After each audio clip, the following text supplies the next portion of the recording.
Hey, what's happening? Hello, Abe.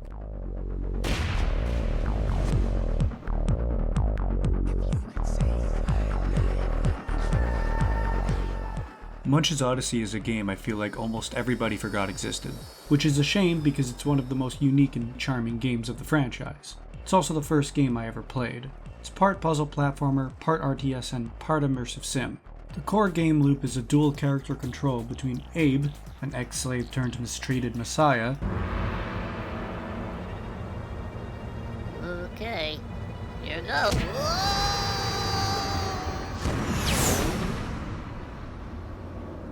Whoa, that's too high for me. and Munch, the last of a species of one-legged amphibians who's been forcibly upgraded with a sonar and taser. You swap between them on the fly, and while they share the same basic platforming and RTS abilities, and the same goal, which is to free slaves from industrialists through magic portals, they often play quite different. Okay, listen up. First, let's talk about Abe. Abe's forces consist of different ranks of Mudokons. On their own, they're nothing special. A single Mudokon is strong enough to barely take on one Slig, which is the main enemy you fight through the majority of the game. Although once you get a group going, you can easily overwhelm them. I'm not gonna lie, this is nothing more than big slap fights, but it's more fun than it sounds. Your forces don't usually disperse evenly, so fights can get a bit chaotic, but if you end up with one Mudokon fighting multiple enemies, most of the time Abe can join the fight himself. Abe also has the ability to possess most industrial enemies by chanting while holding spoofs, a type of collectible fungus. This is probably the most optimal and fun way to play the game. While possessing a Slig or something else with a melee weapon usually isn't any different than fighting with Abe directly, when you possess an enemy with a gun, the game really shines. In a gunfight, most enemies go down pretty fast. Either you stun lock them with your gun, I mean look at this guy, he doesn't even know what's happening, or you push them into water for a guaranteed instant death, unless you're fighting against a particularly large group of enemies.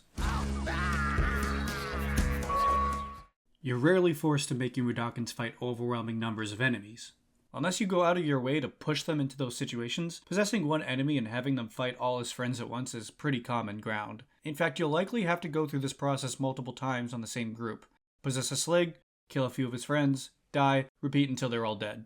You could always throw your Mudokon troops at them, but you're likely to lose a couple troops in the process. It's not a big deal, but you can softlock yourself if you lose too many troops in the factory missions. You can also pick up your buddies, powder kegs, and even enemies if you can sneak up on them. This gives the game a lot of unique interactions and variety on how to deal with most situations. But one of those mechanics is used far too much for its own good.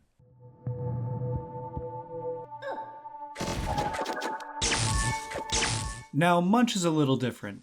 He has his own followers, those being fuzzles, little rodent blobs of fluff. An individual fuzzle is extremely weak, but you always have a pretty big group of them, and you can usually steamroll through everybody except the most spongy of enemies. They won't attack Abe or the other Mudokons, but they also refuse to follow him. Hello. And the Mudokons also likewise refuse to follow Munch. It's fun to see Look ya. at that. There's not a lot of scenarios where both Munch and Abe's followers can fight together, but it's some of the best moments when you're not possessing enemies. Munch can't join the fight unless he's drank from a Zap-O-Matic machine. When he does, he can electrocute enemies, effectively stun-locking them. Unlike Abe, Munch can take on multiple enemies at once. In fact, he can single-handedly fight up to 3 enemies at once before he gets overwhelmed. Unless you're dealing with some of the stronger enemies later on, then he gets shredded.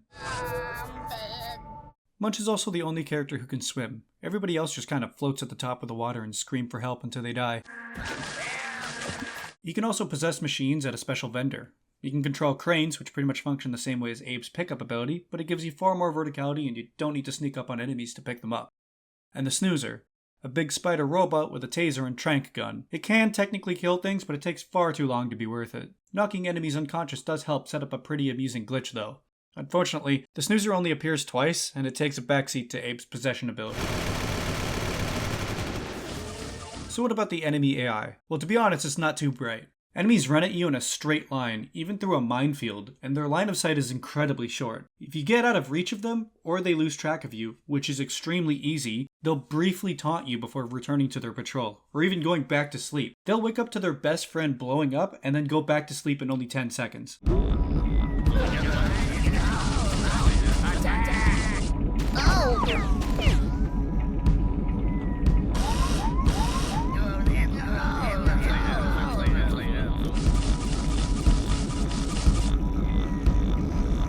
If you shoot an enemy off a ledge, for some reason they completely forget you exist.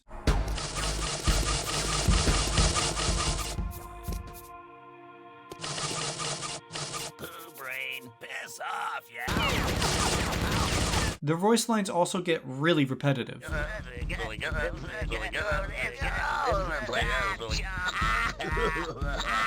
As you progress through the game, sligs can become a little bit more of a handful. As mentioned before, they mostly start with batons, but eventually every slig you come across will have a machine gun. And later on, they upgrade to big bro sligs. And while their first introduction isn't the most flattering,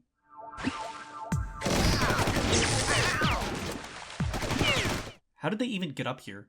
They are very strong, and they carry guns that fire literal Soulstorm brew cans. There are enemies that aren't sligs later on, but they serve the same purpose. I do love their designs though. Mudokons also upgrade as well to hammers and later spoos bows, which are machine guns powered by plants or something, and they wreak havoc on the slig squads. It's pretty hilarious to watch a firing squad of these guys mow down groups of enemies. They're pretty short-lived though, only appearing in a handful of missions.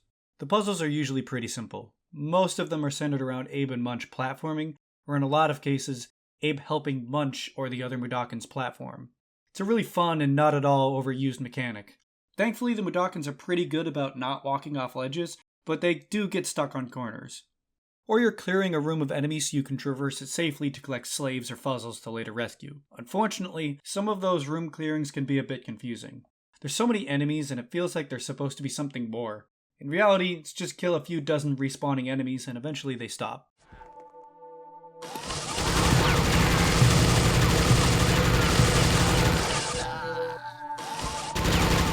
As for the platforming itself, it's fine, for the most part. When you're jumping across an open area, it's serviceable. Abe can be a bit floaty, so you might take a spill into water occasionally. But whenever you're in a tight area, the camera works against you. It's really hard to judge distance, especially on these big spiraling structures. Sometimes the camera just freaks out and turns into a weird, unusable angle, and I don't get why that happens. This never happened on the original version. This could also happen a lot in gunfights when you're backed into a corner, but it kind of works in those scenarios. Kind of makes everything a little bit more cinematic. Some of these other sections are also really poorly designed. More than once they expect you to run back and forth through the same area 5 times or more. You can make it easier on yourself. You can kill every enemy and make these huge gauntlets eerily quiet. But to do that, you're literally throwing yourself at a wall until it breaks. How many tries do you think it took to clear this room? I actually got some pretty funny clips out of this though, so it's kind of worth it.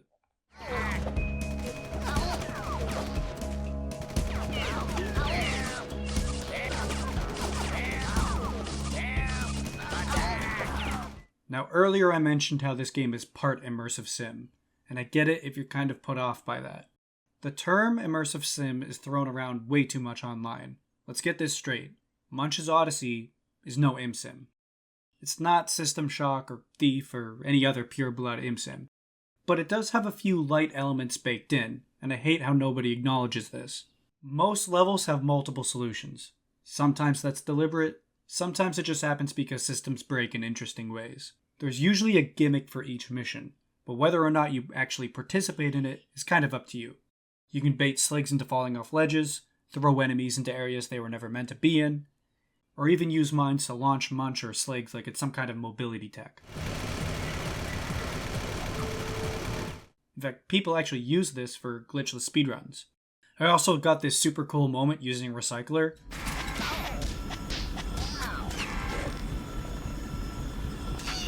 This has nothing to do with immersive sims, I just really wanted to share it. So it's not very deep, but the game does reward you for messing with its systems, even if they weren't really designed to be messed with. Outside you'll see very little aside from large canyons, but I always found the landscape quite striking. During a couple missions, there's a sickly brown-green spreading through the sky until you can purify it. There's also quite a few native structures you can find, and while you can't enter most of them, I do really like their look. Inside the factories, you can get a lot more diverse colors. The default color is predominantly a dark charcoal gray, but colors can frequently shift with ambient greens, blues, reds, and purples. Even though there's no dynamic lighting systems, there are some very nice effects during certain missions. There are also tons of Easter eggs referencing past Oddworld games or even cancelled games. In the audio department though, things can get a little bit complicated. There are many versions of Munch's Oddysee, and for most of my footage I've been using the Steam port. which is kind of a hybrid between the original Xbox version and the HD remaster for the PlayStation Store. In that HD remaster, by the way, Munch looks fucking gross. Look at it! Ugh! Anyways, back to the audio. Let's get into the positives. The music in every stage starts out very ambient, but grows more complex the more followers you have, eventually evolving into these fusions of tribal rhythms and electronic beats.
Unfortunately, in every version of Munch's Oddysee I know of, aside from the original Xbox port, the music is glitched and loops the ambience endlessly.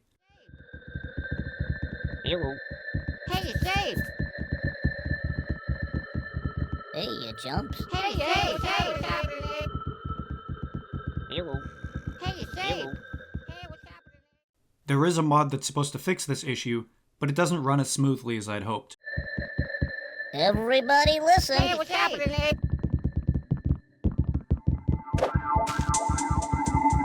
Everybody listen. Hey, Abe. Hey, what's happening?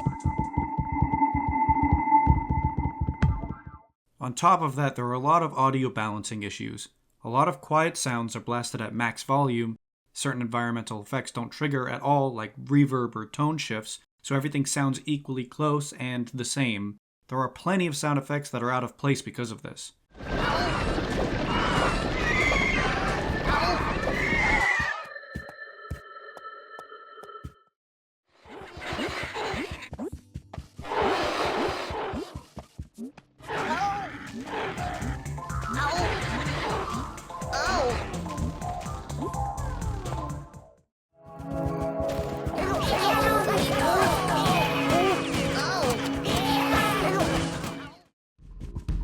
Kick some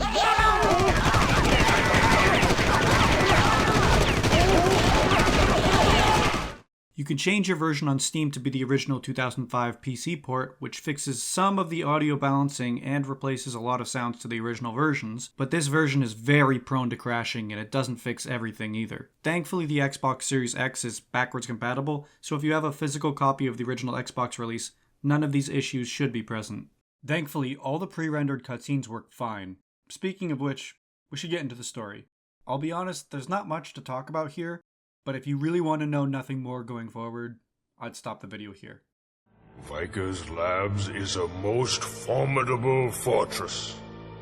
It would seem impossible to break in. There is only one way. You must help a Gluckin.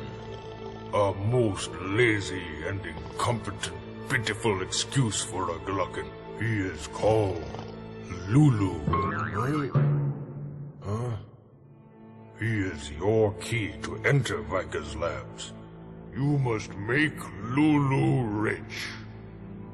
Filthy rich. So, Munch and Abe are tasked with infiltrating Vickers Labs by making Lulu rich, by forcing Gluckins to donate their entire businesses into poverty. You don't really interact with them directly, you just have Abe possess them usually at the end of a mission, and force their wealth into Fund Lulu vending machines. The Gluckins don't really react to Abe or Munch's presence in the slightest. It was mentioned maybe once that they were expecting to get attacked, and one mission does have an alarm, but nothing comes of it. The Gluckins won't try to escape or summon any personal guards, they just stand there sucking their own dick waiting for you to demote them into homelessness.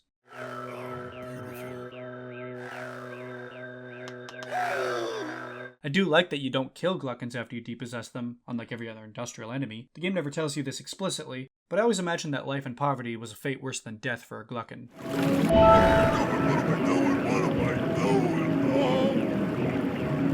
After crashing a few businesses and making Lulu a livable wage, he's invited to the Viker's Lab auction. Welcome back to Viker's Labs. Earlier in the game, Munch had to make his way through this place's sewers, but now you're in a much more secure area. Interns make a return from the beginning tutorials, only with powerful guns that fire giant syringes. And the Vikers themselves, who have the strongest melee weapon in the game, start making appearances. The game's difficulty really ramps up here, and then after 3 relatively short missions, you reach the end of the game. Which pretty much goes how you'd expect it. Abe possesses Lulu and forces him to bid his entire fortune on Gabiar. It leads to one of my favorite quotes in all of Oddworld.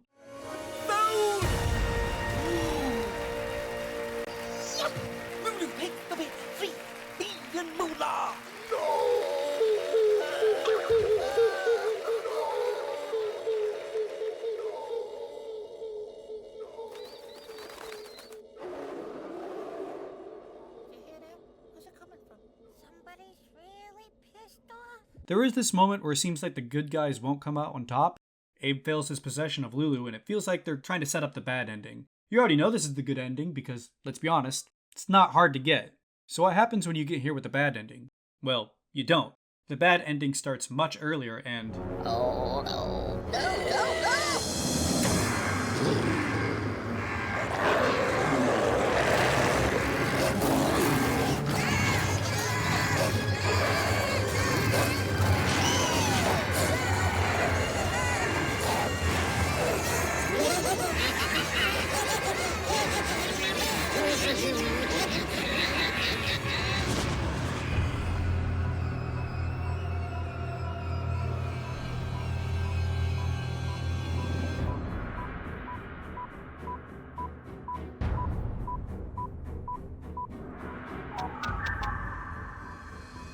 Hello, Lady Margaret? We've got your brand new lungs sitting right here. We can do the transplant as soon as you're available. Wonderful. See you then. Surprise!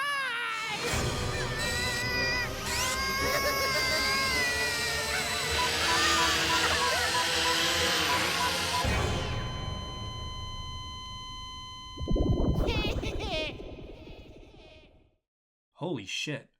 Munch's Oddysee is the most child-friendly and goofy Oddworld game, and it has by far the most dark and disturbing bad ending of all the Oddworld games. Now before I end this, I want to talk about one more thing. When you return to Viker's Labs, eggs appear in every mission, and I really don't like saving them.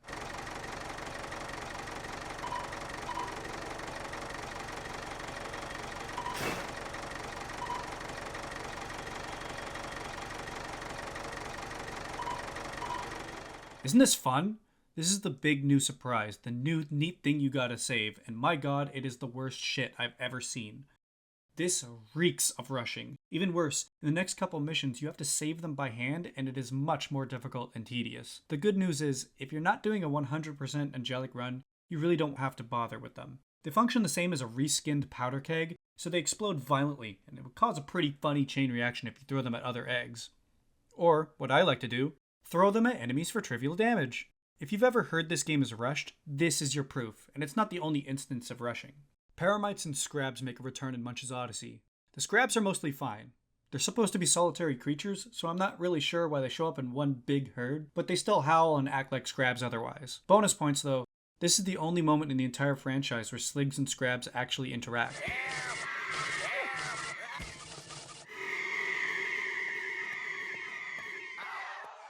I treat Mudokons the same way.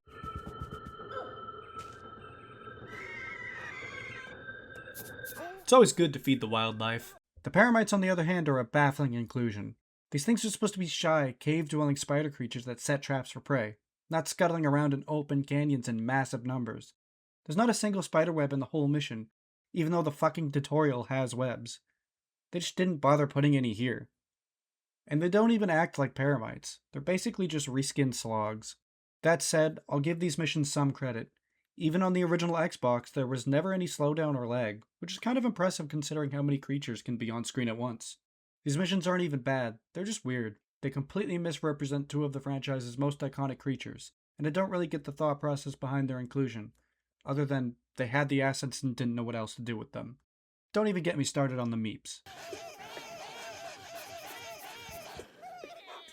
Munch's Oddysee isn't a bad game by any stretch. It clearly ran out of time during development and has more than a couple flaws, but it's also got this charm I've never seen in any other game, even among games in its own franchise. I came into this review expecting to spend most of my time talking about all its problems. Instead, I ended up having a really good time revisiting it. I hope Oddworld Inhabitants eventually fixes all the technical issues with the HD versions, and if Munch's Oddysee ever gets remade, or more likely, reimagined, I hope they don't take away too much of the charm. Either way, I've still got my original Xbox copy, and I don't plan on letting it go anytime soon.